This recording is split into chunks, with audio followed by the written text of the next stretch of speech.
Real Talk, a unique new series that gives a voice to the youth in our community. Wish TV is proud to partner with youth agencies throughout Indianapolis, giving them a chance to be heard. Youth leaders were selected to highlight a series of topics that they feel are most important to them and to their peers. They gather feedback from local stakeholders, decision makers, parents, and other youth agencies. They get training in television and podcast production, project management, and community engagement. Real Talk starts now. Welcome back to Real Talk, a youth media initiative. I'm your host, Brittany Noble. On today's program, we will share with you conversations with young leaders alongside experts that they selected as they address issues that the youth and their peers are facing. It gives the youth a chance to voice their concerns and get feedback from key figures in our community. Today, we're giving the mic to the youth as they revisit the all too familiar topic of gun violence, an issue that persists in our community. My name is Draper, and I have been affected by gun violence. We have been affected by gun violence. I was affected by gun violence. We have been affected by gun violence. We have been affected by gun violence. Last Friday, one of my closest friends got murdered at a gas station down the street from my house. I saw the post at the gas station. It was like, check on your peoples. And then I saw his hoodie on the floor, and I knew it was him. I had a cousin. I actually had three cousins that died very close together. Like it wasn't too much distance between their deaths. I feel like it was very targeted and it was hateful. So I felt a lot of grief from that because I wasn't around my family, until after they died. So you feel a lot of grief because like you weren't there when they was alive and they're not there no more. I lost my uncle. He's doing time right now. He got like 2 more years. He's been in there for 5. I lost my dad to jail for 3 years when I was younger. Just mostly my home family for jail. Our youth hosts, Joelle and Lennon, are here to help facilitate the discussion today. Joelle and Lennon, why is this topic so important to you both? Me as a youth, I have been affected by gun violence personally as well, so I know how a lot of the youth feel out there. So I feel like it's important to continue to have this conversation and support the youth. I feel like it's important because it's just a lot going on in our community and us having to grow up and it's just not safe anymore. And now we're joined by an audience consisting of Indianapolis area youth and experts who wish to bring their voices in on the subject. Introducing our experts, Christopher Bailey, the Chief Police for IMPD, and Crystal Hines, founder and CEO of Inner Beauty Program. And our audience members today will be speaking on the behalf of all the Indianapolis youth in schools, such as Vantage Point, Inner Beauty, Inc., Mayor's Youth Leadership Conference, and Crispus Attucks, Pike, Cecina, Memorial, DePaul University, Purdue University, IU Bloomington, and IU Indianapolis, also Columbia University. Thank you all for joining us for this conversation. Now it's time for all of us to get the real talk on the subject. It's the fact that it's normalized, right? It's the fact that nowadays you can turn on your phone, go into social media, or you can go to school, or you can just be walking around the road, right, anywhere in the street, and you see these things just out there in the world, like plain daylight. I would say the root causes would be social media and really social media, because everything ties into social media. The music videos, the kids, it all ties into social media. What you post and what other people see, but based off your fake life, what you post on social media versus your real life is 2 different things. Also, a lot of people have started to normalize using guns or drinking or partying online, especially rappers and influencers of that nature. So it makes children and kids think that it's okay to be indulged in those things even though it's not.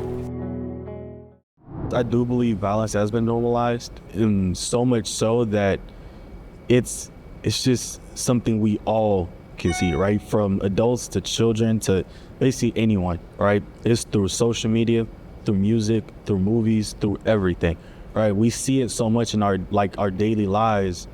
It's not anything new. It's not anything that we that we see as some that like stands out to us anymore, right? It is a problem, right? It's something that as a community we definitely do need to fix, we need to work on, not making it so open to the youth and everybody. I just saw, a person die like right in front of me, right? And then come to find out that he was my age. It was a 15-year-old boy that went to my high school, and he was out, joyriding late at night. And then he got in trouble by the police, and they were chasing him, and that happened. And I come to school the next day, and he's like one of our peers, right? Like everybody knew him, and then it was just a weird feeling, like this person that we all knew, he's just gone, right? But like nobody really felt any like remorse or anything. Everybody in the school was just like, oh well, right? Some even, I wouldn't go as far to say that some people were making no jokes or whatever. Some people didn't really care. I feel like that's really a problem in our society and community, because I feel like a lot of times we're hurting ourselves, really. Like we see, our own people die, and it's just hard to see. It's hard to see like how unaffected we are by this, if that makes sense. I do feel like it has been normalized, and I think that some people have actually, I hate to say, have literally come numb to it, right? Because we see it so much, we hear it so much, and some of us who work in those professions, we just have to understand it and move on. But also, I think social media plays a huge role in that, right? Because, I've talked to parents who found out their child was deceased from a social media post. Somebody posted the kid's body. So I do have a question for some of the youth or our hosts or even our panelists on, do you guys want to talk about how you feel like that social media plays such a huge role in youth violence, and then what can the youth do as it pertains to social media to try to combat some of that stereotypes? I think that peer pressure plays a huge role. Social media plays a huge role. Pop culture plays a huge role. The environments in which our kids leave to come downtown. So, one of the things that I'm so glad I'm here, and I've learned so much from listening to our youth over the last couple of years, learning things that I didn't know or understand, and I still have a lot to learn, and I don't have all the answers. I think social media does play a really huge role in kind of perpetuating that culture, because it's kind of an echo chamber. We consume media that's in our communities, and kind of with pop culture, it kind of contributes to keeping that kind of media and rhetoric going. So we see these issues in our own communities, and then social media obviously isn't helping either. So I think one of the beauties of social media and how youth can also help to kind of get past these issues as a whole is social media allows us to connect with people from so many different environments. So it allows us to kind of see perspectives beyond our own and beyond the kind of mindset that our community has been fostering and perpetuating. So I think as youth, we kind of just need to be more open-minded towards the different perspectives, and social media can help with that a lot. I feel like we also start to glorify it and sensationalize it with social media being very widespread and everybody having phones and cameras. It's so easy for a moment to be captured, and those moments get glorified, like around the school. So like there's a school fight, multiple people will pull out their phones before they call the teacher, before they call us help. And I think that's like a pandemic. Nowadays, I feel like the generation that we in now, they're normalized, the devil normalized, killing people normalized, them doing the wrong instead of them putting their feelings and the passion that they got first. I feel like if we was more so to stop social media, I feel like if there was a way to stop social media, I feel like a lot of us would not be so much about social media. I feel like a lot of us would be more so in school trying to graduate, put our passion first, put the things that we really want to do in life, even if we want to be an entrepreneur, whatever we want to do. I feel like a lot more with us as youth, we will be better in life. I can just share a personal story. I was headed to one of our Thursday night empowerment sessions, and while I was at the light, I witnessed someone literally be shot and killed on the side. And I drove right to that Thursday session, I put our building on lockdown, but I didn't really make a big deal out of it. I continued to have the session, let the girls perform what they were working on and all of that, and I only told a few key people just so we can make sure that the building was safe. And then as we were leaving and young people were seeing the officers outside and things like that, they're like, oh my gosh, what happened? So I was able to share that. And the kids were like, wow, you saw that? Like, you went through that and you just came right to us and we had our whole session and no one ever knew and you didn't have any emotion toward that. I am a sensitive person to lots of different things, but how I was able to continue pushing through that night is beyond me. And this is the same thing I'm thinking about, like with the youth. Like, this is a crisis that we have talked about, and the Marion County Public Health Department is one of the resources. I'll say it definitely has something to do with your friend group, because your friend group, they can either persuade you to do drugs, persuade you to carry a firearm, any kind of thing. I mean, or they could persuade you to do good things. It just depends on the friends. It's a lot of situations in Indiana where your friends will cross you out. Your friends will snake you behind your back. If you really want to get out, if you really want to make a change, bro, it's a sacrifice. At the end of the day, all we do nowadays is listen to what is going on nowadays. I feel like if we close our ears, stay in our lane, don't be worried about nobody, just focus on us and our goals and our passion. Because there's a lot of us out here that probably have a passion. If we have a passion, why not us be focused on our passion than listening to music or trying to be with your friends all day or not trying to put your money first or you putting your family first. Like, we not knowing us being dangerous out here, not knowing that's causing an impact on our family, putting our family in danger. You know, it's very easy to go outside, you know, drink, smoke, you know, be with a bunch of dangerous people, but it's very, very hard to say, nah, I'm not gonna do this today. I'm gonna exclude myself from the equation. I'm gonna read, I'm gonna study, I'm gonna better myself, go to school, education. That stuff is very, very difficult, you know? If you can't walk away, that lets you know that's not your real friends right there. You just gotta be able to stand up for yourself and be honest. Have an open state of mind and let them know that you're not willing to do that. And usually when fights, stuff like that, they start to glorify themselves and they start to act more on the violence, become more violent, and influence other friends to become more violent, to be like them, because other people glorify them, and it's just a chain reaction from there. Teaching you all about what the rules are, teaching you about positive peer pressure. If we're telling you that it's not safe to hang out with the youth with guns, and we're giving you sound examples of why that's not safe and how to put yourself in safe positions and how to speak to your peers and others about how this is not safe and what you should do as an alternative, I think that we are doing our job, because young ladies have a huge influence over the young men, because as you heard from the studio audience, like when the young ladies are saying, well, I want to feel safe with a young man that has a gun, then all the young men are thinking, well, I better have a gun. And so if the young ladies are saying, no, it makes me feel like I should be intimidated or I should fear for my life because I'm hanging out with somebody who doesn't have control over their emotions because they have a gun, then that could be a bigger influence on what we're dealing with right now. What we find is some of our young women are getting trapped and they're getting criminal records and they're getting put in jail too, federal prison, because they attach themselves to a person, a man who can't get a gun. They go buy the guns in the store, they give it to their boyfriend, and then that person uses that as a crime. The federal government is going to go back and look where those guns came from. And if they can prove that you bought it with the intention to give it to somebody that can't have it, then you could be held accountable even if you didn't commit that crime that they use with the gun. Well, there's almost 2 guns for every American citizen floating in our country. There are guns everywhere. They're easier to get than there are a book in some cases. And that's something that you as future leaders, you have to fix our wrongs, my generation's wrongs. It's going to be incumbent upon you to be the next group of leaders that are courageous enough to look at that problem in the eye and fix it and say enough's enough.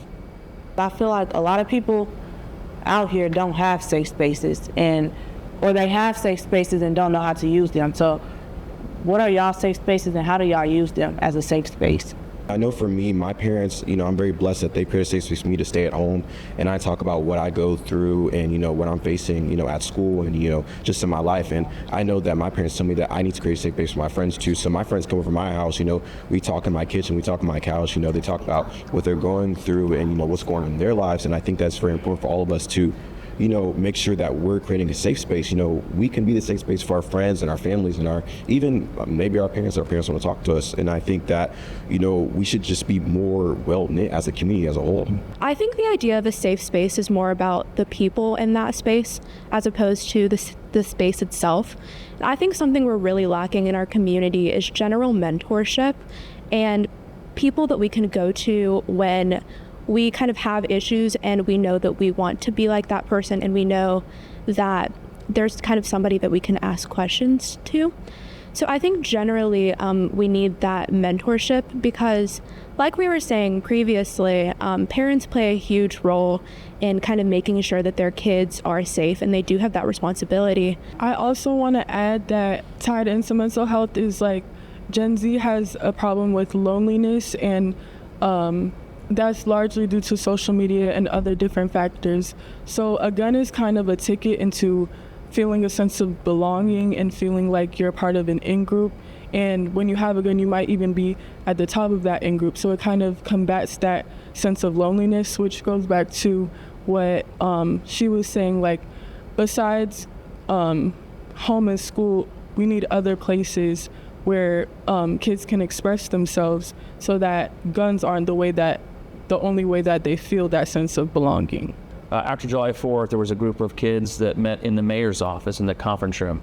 I wasn't in that meeting, but one of my assistant chiefs was in there and other community members, and they heard from the kids that I don't want to be home. It's bad environment for me there. I don't like being home. I want to see something new. I want to be downtown where it's clean and I feel safe. But they also said, and it really broke my heart listening to some of the young women, the girls, is that they tend to gravitate toward the guys with the guns because that makes them feel safe. And then the guys have the guns because they makes them feel strong and powerful.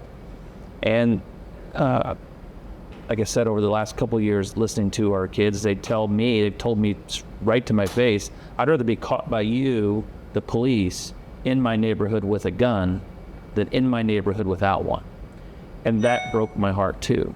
That these young people feel like the only way they can survive or the only way they can feel protected, probably from people in their own neighborhood, their own friends, is to be armed as well. And we have to be better and we have to do better for you. Is just as much on the parents for letting the kids believe that it's okay as it is on the child for thinking that it's okay. So it's like, yeah, the children are the ones that are indulging in this, but where are the parents to tell them that this is not something that you should be into? This is not something that you should be watching. When I talk to the parents of my lost loved ones, they can't handle it. Maybe she felt like she failed as a parent. I don't know. She couldn't really open up to me. It was just like an outburst of emotions. It's like the ship is rocking. I feel like we can't stop the ship rocking unless the parent and the child don't come together as a whole. At what point are you your own person, making your own decisions that affect you, that regardless of what your parents say or what your parents do, what they don't say, what they don't do, doesn't matter at that point. I feel like, I know for me personally, I know everything I know because of my parents, so I learned right from wrong from my parents. I have a solid foundation at home and they help, just knowing that in the back of my mind helps me make the decisions I make today. So I do think it has a lot to do with parents and that foundation. But sadly, a lot of our youth don't have the same foundation that I have at home. So their mindset is different. So it's hard for them to determine right and wrong because nobody really taught them that. So they're just kind of out here on their own figuring stuff out as they go. So like what Coleman said, it starts with the foundation at home. Do y'all think when you have a bad foundation at home and like when parents downplay your mental health, do y'all think that play a role in gun violence or how you act when you get out into the streets? Yeah, I definitely think that plays a major role because I feel like in our generation, a lot of our parents don't really listen to their kids like that and they're not really around. So when you don't have a good influence at home, that leads you to, the streets, or that leads you to find influence and role models in other people like social media and stuff like that. I think, nowadays sometimes parents don't teach like conflict resolution, and also they don't teach emotional control. And I think that could definitely play a part into why people are picking up these guns and shooting, because, it goes straight into like you get into an argument with somebody and you don't know how to resolve, you don't know how to talk it out. And then the next thing you know, they're trying to go shoot that person because, it's like now a really big deal. And I see it all the time on social media. It goes into, someone's arguing on social media and then, they don't really know how to talk it out. Now they're arguing in person. They try to fight this person and then now one person loses. Now it's posted all online. And then, it gets to the person's head because they're seeing it everywhere, getting sent to by your friends and your family. They're like, are you okay? And the people are like, oh, he got beat up. And now that person really doesn't know what to do because, they're flooded with all these different thoughts. And now they want to go take the gun because they think that's like the next step, that's the only thing they can do to, get their like kind of get back. That makes sense. As a youth, I feel like with grief, it goes a long way, especially with loved ones, especially with dear ones, family, friends, whoever. Grief goes a lot of way into it too. But in reality, it's really up to us. I be feeling how I got people to talk to. Like the people in my circle, like that I talk to right now, they're a good support team. I feel like we all just help each other grow. Yeah, I got a friend that I could talk to and stuff. That's helpful, because not having nobody to talk to, then it's all gonna build up anger, and you need somebody to let that out to. I needed a lot of support, just me. I needed a lot of support, and there was a lot of tension that it was just on me that made me feel cared for, and that's why I feel so much of that support. So these programs, the programs, I feel like they just need more help. I just need their support, like them by my side, like as a family and stuff, because we all just a family. Yeah. I heard earlier about we needing a safe space, right? Of like, people to go to, things like that. Do you feel law enforcement or the police, right, give awareness that they themselves can be a safe space for teens? Because nowadays, I feel like teens don't realize the police can actually help. The police it's not what it's shown on the media, right? These are people who want to help. These are people who want the best for us. But teens nowadays don't see it like that. Yeah. So do you feel law enforcement actually tries to put that message out there? We probably don't do enough. In my experience, a lot of you are dealing, how you feel about the police. Probably a lot of it comes from experiences that your family members have had. Maybe they're experiences that you've seen firsthand. And when I say experiences, not just your parents, but grandparents and others. Some of those stories have been passed down through some pretty terrible times in our country's history that are still impacting the way people view and look at the police and how they interact and how you feel about us as law enforcement. So we have a role to play to do better, but I can tell you that I want you to come downtown. Anybody that tells you that you're not allowed in any part of our city, they're wrong. You are. I want you to be safe, and I want you to go home the way you came. And that's our role, and we're down there, but we can't control, right, all the people that are, but one person, it's gonna make a terrible decision because they're armed, right? How did they get that gun? Why did they have it? They don't have the emotional skills to deal with conflict because they did get in a fight and they lost 2 weeks ago, and now they see the kid on the street corner.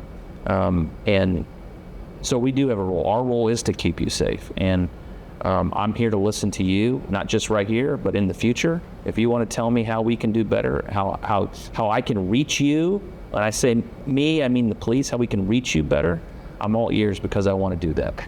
And we need you. We need you to be the police. You can't have we can't have a civil society without people that enforce the law. And we have to have people like you and you and you that are interested in doing this job because it is a noble profession. Emotional regulation, where do they have that they can express those emotions and be safe, feel heard, feel validated? Also, where do they feel healed?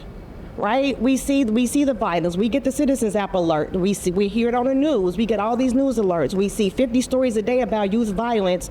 We don't really see the positive stories. We don't get to know once that shooting occurs in my neighborhood. I've worked with youth who literally said they walked to the mailbox and was a dead body there.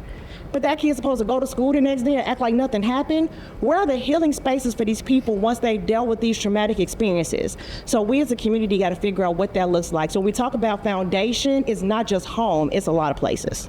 I do just want to say that we do have those places where kids can express themselves. The problem is either parents aren't signing them up to be there, or the kids just don't know about it, so they don't know where to go, because Miss Crystal does that, and a lot of other leaders in the city have made safe places for kids to express themselves. The problem is the kids have no way to get there. They don't have any education about those safe places, so they don't know about them. You're thinking about gun violence, and so you're thinking maybe about what Chief Bailey has to offer, what do the police have to offer, but the health department offers things for you. And a lot of times these are free resources. We definitely just want to have a hands-on approach in teaching the proper ways to deal with emotional regulation and mental health and things like that to our young ladies, because you're going to be the nurturers. You're going to be the ones to pass those down. Unfortunately, there are lots of absent fathers, and so hopefully even what we're teaching you as young ladies helps to build you to teach sons how to be better fathers and a better presence in the community. And so we really just have to educate our community on where to find even those small links that are kind of no-brainer right now, so that people know where to go. And like you said, even with social media, we've got to push the positive. And I know that's been said already. Not just in social media, but in the media in general, there are so many glory stories every day. Like, it has to be bigger than what's normalized on social media and in the media in general right now. As we wrap up our conversation, any last words from our panel? Well, I'd like to, I really want the community as a whole to consider earlier intervention with our youth, because if you think about, like with you all, if you think about your younger siblings or your younger cousins, you're thinking about age like 7, 8. I want everyone to consider that is not middle age. But when we're facing youth violence and 15 and 16-year-olds are being killed, that makes a 7-year-old child a middle-aged person. And so if we are giving earlier intervention, we're teaching young people early to never even pick the guns up. We're teaching people about how to deal with their emotions, how to deal with conflict, how to handle anger, understanding that anger is a real emotion, but they don't have to act on it. You know, there's certain different ways that they can reconcile that anger. And so if we give the earlier intervention, then we're not sitting with groups of teens who've got guns in their hands, because we've already prevented that. And my final words are just to you all.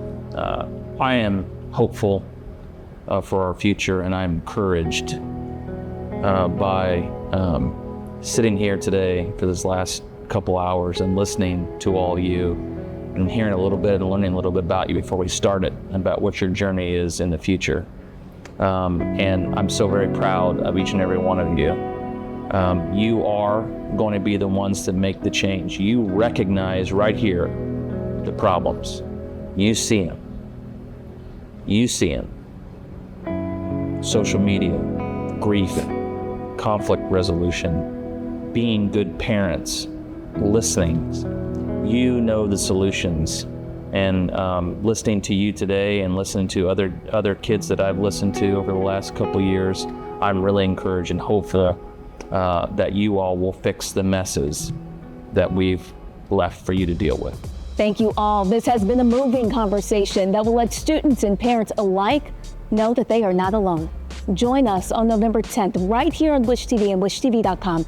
In the meantime, follow the QR code to our website where you can view past episodes and hear all of the team's interviews in full on wishtv.com/real-talk. If you're looking to join this Emmy-nominated program, you can sign up on that same page. It is not only an incredible experience, but a paid one. You can also listen to the Real Talk podcast on the All Indiana Podcast Network. We want to thank the entire cast, crew, and audience for being a part of today's conversation. Wish TV is proud to offer a platform to the youth of Indianapolis. We'll see you next time as the Real Talk team continues to pave the way, grab the mic, and speak their truth.